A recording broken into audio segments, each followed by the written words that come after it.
લગ્નની અંદર એવરેજ ઓઢવણી પહેરવણીનું કાપડ 30,000નું ગણ્યું. બની શકે કોઈ વડીલના ત્યાં 2 લાખનું પણ થતું હોય અને કોઈ મધ્યમ પરિવાર હોય તો 15,000નું પણ થતું હોય. પણ ઓઢવણી પહેરવણીનું કાપડ જે આપણે અહીંથી લઈને આવ્યા થેલીમ ગાલીને તિજોરી મૂક્યું, બીજા કોકના ત્યાં આપ્યું, આમથી તેમ 2-4 વખત ફરશે પછી ઘણું ખેતર. હું પણ ખેડૂતનો દીકરો છું એટલે જોયું કે પેલા ચાદરો બનાવે છે. હું પ્લાસ્ટિક કહું છું, પોલિસ્ટર પણ નથી કહેતો એ કાપડને. કેમ કે પોતું મારવું હોય ને તો એ પાણી નથી ચૂસતું. અને ટ્રાય કરવું હોય તો કરી લેજો ઘેર છે, બધાની તિજોરી પડ્યું હશે. તો એવું કાપડ 30,000 રૂપિયાનું લગ્નમાં થાય, એવું જ કાપડ 20,000નું બારાવારમાં. અને મરણ માટે જાહેર મિટિંગમાં કહું છું, અને બધાને ખબર હશે, ઘેર ચા બનાવી હોય ને, આ સાંભળો છો, ઘેર ચા બનાવે ને ફરિયામથી બીજું કોઈક જતો હોય ને તો કે હમણાં કેટલી મૂકી દે, પેલા જાય પછી પીએ. આવું કરીએ છીએ અને મરી જાય તો કે લાય પેન્ટ ઓઢાડતો આવું, લાય હલ્લો ઓઢાડતા આવું. ભાઈ એ પેન્ટને એવું ઓઢાડા કરતા ચા પીવડાવજો. એટલે આવા કાપડો અને પછી તેલ શોકમાં જાય. આ બધું કરી અને 10 પ્રસંગો ગણીએ તો 7 લાખનું કાપડ. કેટલું આંકડો જોજો, 10 પ્રસંગ જ ગણ્યા. લગ્ન 10, બાળાવાળ 10 અને મરણના 10 પ્રસંગ, તોય 7 લાખ રૂપિયાનું કાપડ એક ગામમાંથી જાય છે. બંધારણ સભાની જ્યારે મિટિંગ હતી ત્યારે 70-72 ગામનો હિસાબ હતો. એ વખતે 5 કરોડનું કાપડ થતું હતું. વિષય વધતો જાય છે, એમ હવે ખેડા જિલ્લામાં કરવું છે તો એ આંકડો 700 ગામ ગુણ્યા 7 લાખ કરો, ક્યાં જશે? સમજવાનો વિષય છે. એવો ને એવો વિષય ઘરેણાને એ બાબતોમાં પણ છે. મુદ્દાઓ વાંચીશું ત્યારે આવશે કે આપણે સામાન્ય રીતે દીકરી ચોલ્લો કરે કે બેન ચોલ્લો કરે ને તો શું કહે, એકના ચોલ્લો ના લેવાય. હવે ભાઈ આ મોંઘવારી મેં એક વીટી કે તમારી માટે લક્કી લઈને આવે કેટલા નહીં થાય? પહેલો પ્રશ્ન એનાથી ગંભીર પ્રશ્ન તમને કહો ભાઈ, ત્યાંથી 15, 20, 25,000નું આ ભાવમાં લક્કી લાવી હોય, આપણે 2 મહિના 4 મહિના આ બધાને લાગુ પડે, પૈસાવાળા ગરીબ બધા 2, 4, 6 મહિના આપણા ઘેર પડ્યું રહે, પછી કંઈક કામ આવ્યું હોય અથવા તો એમની ભેગું થયું તો આપણે હોલીને તો જઈને વેચી જઈએ. 15,000 કે 25,000ની વસ્તુના 50% 60% પૈસા આપણને આલે, બરાબર? ત્યાં ઉદાહરણ આપ્યું હતું કે આજના સમયે 1 તોલો સોનું લાયા પછી, આજે કોઈ આ ભાઈ લઈ આવે અને કાલે એમના સંબંધીને આપ્યું ને વેચવા જાય, 1 તોલાનો દોરો, તો આજનો ભાવ જે છે ને એ હિસાબે રોજના 120 થી 25 રૂપિયા. રોજના કહું છું, ખાલી 1 તોલાનો દોરો લાવો તમે અને બીજા દાડે વેચાવો એટલે કેટલા ઓછા આવે છે? 30% રકમ કાપી લે છે લોકો. હવે 1.5 લાખનો ભાવ છે, 15 તરીને 45,000 થયા, 365 ભાગ્યા 45 કરો, આંકડો મળી જશે. તમે તમારા છોકરો ઘેર માગે ને કે 20 રૂપિયા વાપરવામાં, તો આપણે નથી હાલતા, પણ આપણે 1 તોલો સોનું ખાલી વેચીએ છીએ ત્યારે બીજા વેપારી વર્ગને આપણે રોજના 115-20 રૂપિયા આપીએ છીએ. આ સમજવા માટે છે. એવા પછીનો વિષય તો આર્થિકમાં જ ડીજે બાબતે, ડીજેથી જે નુકસાનો છે તો ખરા જ. આર્થિકની વાત કરું, ફરી સામાજિક પર આવી છે. તો આપણે એવરેજ એવું ગણ્યું હતું કે ભાઈ 15-20,000નું ડીજે હોય છે ને 1.5 લાખનું હોય છે, પણ આપણે એવરેજ 50,000 રૂપિયા ગણ્યા હતા. હવે 10 લગ્નો હોય એટલે 5 લાખ રૂપિયા અને 10 બાળાવાળ હોય એટલે 5 લાખ, એટલે એક ગામના કેટલા થયા? 10 લાખ રૂપિયા, જેનો ક્યાંય કશો બીજો ઉપયોગ નથી હોતો. આ સિવાય આપણે ગણ્યું હતું કે ભાઈ દારૂખાનું લઈએ છીએ, આવું નાના નાના ખર્ચા ગણીએ તો 3-1 લાખ રૂપિયા એ થાય. એમ કરીને ટોટલ 10 જ પ્રસંગો થાય ત્યારે એક ગામના 20 લાખ રૂપિયા એવા જાય છે આપણા સમાજના કે જેનો કોઈ જ ઉપયોગ નથી હોતો.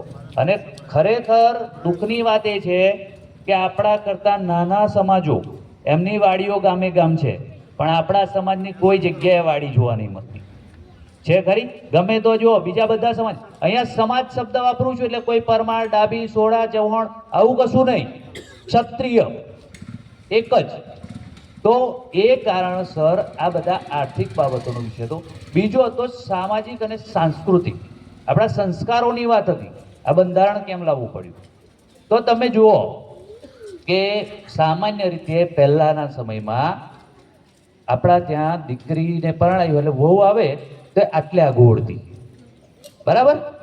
હવે ધીમે ધીમે ખસતું ગયું, જમાનો છે બદલાય, આટલે આવ્યું આટલે આવ્યું એટલે હવે તો પરણાવે ત્યાંથી જ આટલે હોય છે, મોડો એવું મૂક્યો હોય છે. અને તોય જમાનો છે, પહેરે, ડ્રેસ પણ પહેરાવજો, સમય સાથે રહેવું પડે એમ જ શંકા નથી. પણ એથી આગળ શું થયું, એ ડીજે કેસ આવું આવ્યું અને ગરબા પહેલાંય ગાતા હતા. તમે અહીંયા નવરાત્રિ બહુ સારી કરો છો, મને થોડું ખબર છે. આવવાનું તો બહુ નાનો હતો ત્યારે અહીંયા થયેલું છે, પછી આવ્યો નથી. પણ મને એવું જાણવા મળે બહુ સરસ નવરાત્રિ કરો છો. એ નવરાત્રિમાં તમારો જે ઉમંગ કે વાતાવરણ હોય છે એ ઘરે પ્રસંગમાં ડીજે વાગે ત્યારે હોય છે? નથી હોતો. કેમ? જોજો તમે, ડીજે આવે ને એટલે હમણાં 2 દાડા પહેલા એક જગ્યાએ ઘટના બની છે, પણ એ એમની રીતે પતી ગઈ છે એટલે જાહેર નામ નથી દેતો. પણ ડીજે આવે એટલે પહેલામાં પહેલા આપણા દીકરાઓ, એમાં મારો પરિવાર પણ આવી જાય, એવું નહીં તમારે. એ એવા ચેનચાળા કરે કે જો પર્સનલ કર્યા હોય તેની જોડે ઝઘડો કરી, પણ તે દિવસે આપણે ખુરશી નાખીને આમ જોતા હોય અને કોઈ કહેવા નથી જતા. આપણી જે બેન દીકરી વહુઓ જે ભલે આટલે તો આટલે પણ ઘરમાં ઓળે છે, એ જ ત્યાં ડાન્સ કરવાના તાનમાં આવે ત્યારે એને ખબર નથી હોતી એનો સાડીનો પાલવ ક્યાં ગયો હોય છે. અને આપણે બેઠા હોય તો આપણે જોતા હોય પાછા. અને ઘણા ખરા પોતાની છાતી પર હાથ મૂકી લેજો જો ખોટું બોલતો હોય. ઘણા ખરા પાછું એવું જોવા હાથર તાકીને બેહી રહે. આ વાસ્તવિકતા છે સમાજની. એવું નથી કે ખાલી બોલવા નીકળ્યા છે એટલે બોલીએ છે અને ક્યાંય ગોખણ પટ્ટી કરીને આવતા નથી. જે નીકળે છે એ બોલીએ છે. તો એ જોતા હોય છે. પછી થોડાક દિવસો પછી, અમુક ટાઈમ પછી વાત આવે, ફલાણા છોકરાને વહુ જતી રહી, ફલાણા દીકરી જતી રહી, ફલાણા દીકરો જતો રહ્યો. પેલા ગીતો તો કેવા વાગે, અડધી રાતે મળવા આવજે. એટલે પણ ભાઈ આપણે એ શોભે છે? જે છે દરેકનું પોતપોતાનું વ્યક્તિગત જીવન છે, આપણે કોઈને આંગળી નથી કરતા, પણ એ વ્યાજબી કેટલું. અને આપણે હજુ મિટિંગોને વાતો કરીએ છીએ, બીજા સમાજોએ પ્રેરણાઓ લઈ લઈને ચુસ્ત બંદોબસ્તો કરી દીધા. હમણાં નજીકનું ઉદાહરણ આપું, મૌધાસની અંદર તળપદા સમાજે બંધારણ કર્યું. હવે આપણે ક્ષત્રિય સમાજે ગણતરી કરવાની કે એ બંધારણ કરી શકે ને આપણે હજુ મિટિંગો કરવી પડે છે. પ્રશ્નો આવે છે, પણ બરાબર છે, જાગ્યા ત્યાંથી સવાલ. તો આ 2 કારણોને લઈને સામાજિક બંધારણનો વિષય લઈને બધા વડીલો બેઠા, એમની સાથે ચર્ચાઓ થઈ અને એમાં મુદ્દાઓ નક્કી કરવામાં આવ્યા. એ મુદ્દાઓનું અહીંયા વાંચન કરું છું, સાંભળજો ફરીથી, એક વખત વાંચી જઈશ. તમારે જે મુદ્દામાં જે કંઈ ફેરફાર કરાવવો હોય, ગામના વડીલો દ્વારા સૂચન કરવામાં આવે ત્યારે એક એક કરીને રજૂઆત કરજો. કદાચ જે સેન્સિટિવ મુદ્દો બધે ચાલે છે, ખરેખર છે નહીં પણ ચાલે છે, જે અમારા યુવા વર્ગ, ખરેખર આ બંધારણની જરૂર અમારે છે. આ વડીલો જ નહીં, પરવારી ચૂક્યા છે વડીલો, એમનો છોકરો નહીં પરણાવવાનો, છોકરો અમારે પરણાવવાનો છે. આ ઊભા છે એમને, છતાં એ ડીજે માટે કદાચ પ્રશ્ન મૂકે તો શિષ્ટાચારપૂર્વક ગામમાં સુમેળ ભર્યું વાતાવરણ રહે એમ મૂકવું. બરાબર? કેવું હોય છે કે દારૂનો જે વિષય છે, એક ગામમાં એવું નક્કી થયું દારૂ પીના તો દંડ કરવો.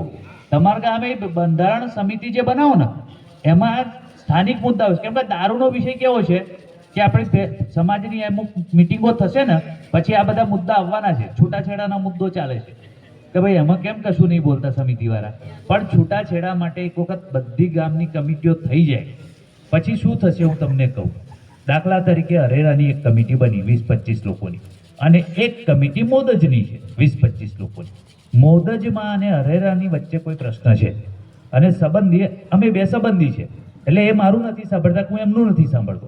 એટલે હું શું કરીશ, મારા ગામની સમિતિ વાળાને કહીશ, એ તમારા ગામની સમિતિને ફોન કરશે કે ભાઈ તમારા ગામવાળો પેલો ભાઈ માનતો નહીં, એટલે સમિતિ આખી ચડી વાગશે. સમાજ ધીમે ધીમે બંધાશે, થોડા પ્રશ્નો રહેશે, શરૂઆતમાં થોડી ઊંચી નીચ થશે.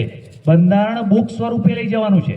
બુકની અંદર દરેક ગામના આગેવાનો જે સમિતિમાં રહે અને એ સમિતિમાં એવા જ લોકો રહેજો અને લેજો કે જેમનું ઘરમાં ચાલતું હોય.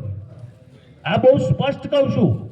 પછી આપણે ઘેર જણ મારા જ ઘરનો કે ખેડ હેડ તો એની અસરકારકતા ના આવે. કેમ કે શું થાય છે, સમાજના જે ભૂતકાળના બંધારણો તૂટવાના કારણો, કંઈ નક્કી કર્યું અમે તો 51,000 કે 1,51,000 આલીશું, પછી સોનમણી લગડીઓ આલે. હું આ બાજુના વર્ગને કહું છું, એવું જો ખબર પડે ને કોને સોનમણી લગડી આલી, એના લેતા આવજો, એના સમાજ વચ્ચે ઉગાડો કરીશું.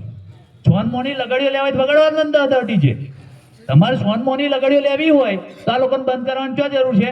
એમનું દેખાય છે એટલે એવા જે દેખાય ને એમને તમારે ઉગાડા પાડવાના. સોનમોનું લેવું છે શું કરવાના વગાડે? ના તો સોનમોના વ્યવહાર કરવા છે, ના જાહેર વાગવા દેવું છે. તો સમાજ જોડે છીએ. બરાબર ને ભાઈ? આ બાબતે કેમ કે પછી શું થાય, એક એ લીધી, બે એ લીધી એટલે વરસ બે વરસમાં બંધારણ કરાર ઘોષ નીચે. આપણે એવું નથી કરવું, આપણે પેઢીઓ ચાલે એવું કરવું છે. અને એ માટે સમાજે જાગૃત થઈને સાથે રહેવું પડશે. કોઈ વિષય રજૂઆત હોય તો કરી શકો છો.